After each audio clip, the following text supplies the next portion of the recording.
జగిత్యాల జిల్లాలోని ప్రసిద్ధ పుణ్యక్షేత్రం కొండగట్టులో ప్రతి పౌర్ణమి సందర్భంగా నిర్వహించిన గిరి ప్రదక్షిణ ఈసారి ఘనంగా జరిగింది. 40వ గిరి ప్రదక్షిణ సందర్భంగా వేలాది మంది భక్తులు మాలాధారణ స్వాములు పాల్గొనడంతో కొండగట్టు ప్రాంతం కిక్కిరిసిపోయింది. జై శ్రీరామ్, జై హనుమాన్ నినాదాలతో ఆలయ పరిసరాలు మారుమోగాయి. వేసవి సెలవులు ఉండడంతో తల్లిదండ్రులతో కలిసి పిల్లలు కూడా అధిక సంఖ్యలో పాల్గొన్నారు. సుమారు 20,000 మంది భక్తులు ఈ కార్యక్రమంలో పాల్గొన్నట్లు అంచనా. ఈ సందర్భంగా గిరి ప్రదక్షిణ ప్రారంభకర్త సురేష్ ఆత్మారం స్వామి మాట్లాడుతూ 40వసారి గిరి ప్రదక్షిణలో ఇంత భారీగా భక్తులు పాల్గొనడం ఆనందదాయకమని తెలిపారు.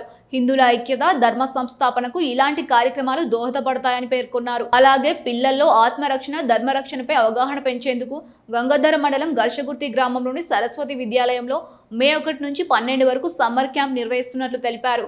ఈ క్యాంపులో కర్రసాము, కత్తిసాము, ధనుర్విద్య, గన్ షూటింగ్ వంటి శిక్షణలు సుమారు 350 మంది బాలబాలికలకు అందించనున్నట్లు చెప్పారు. ఇక మే 31న ఆదివారం 41వ గిరి ప్రదక్షిణ నిర్వహిస్తున్నట్లు వెల్లడించారు.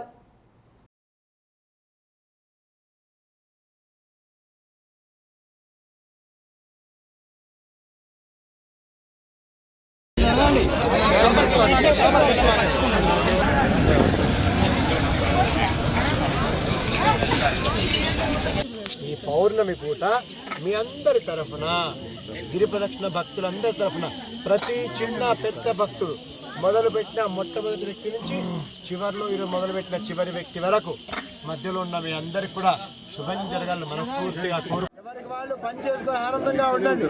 కానీ దేశానికి అహితం జరిగే విధంగా ఎవరైతే ఎడారి మతాల వాళ్ళు ఉంటారో వాళ్ళు ప్రయత్నిస్తారు కాబట్టి అలాంటి వాళ్ళు ఉండకూడదు. నిస్సందేహంగా ఈ దేశం మంచి కోరే ప్రతి ఒక్కరు మా వాళ్ళే. ఈ అంజన రాముడు సేవ చేశాడు, మనం భారతమాత సేవ చేద్దాం. ఇది రామరాజ్యం అంటాం, ఇది రాముడిది మాత్రమే. బాగా గుర్తుపెట్టుకోండి. అలాంటి రామరాజ్యాన్ని కాపాడుకోవడానికి ఇదిగో సైన్యం కదిలింది. గిరి ప్రదక్షిణ సైన్యం ఈరోజు ఇప్పటికే 10,000 మంది దర్శనం చేసుకుని ప్రదక్షిణ గెలిపారు. ఇంకొక 10,000 మంది సులభంగా ఉన్నారు. ఆశ్చర్యం ఏంటంటే ఈరోజు మనకి మన తెలంగాణ శ్రీనివాస నిగమ సంస్థ మంచిగా మంచినీళ్ళు, అరటిపళ్ళు ఏర్పాటు చేసింది. అలాగే దాంతోపాటు డి సంపత్ గారు కరీంనగర్ నుంచి ఒక 10 బస్సులు ఏర్పాటు చేశారు. దాంతోపాటు అరటిపళ్ళు మంచిగా అలాగే భోజనం ఏర్పాటు చేయడం జరిగింది. ఇక్కడ ఇంత మంచి ఏర్పాటు చేసిన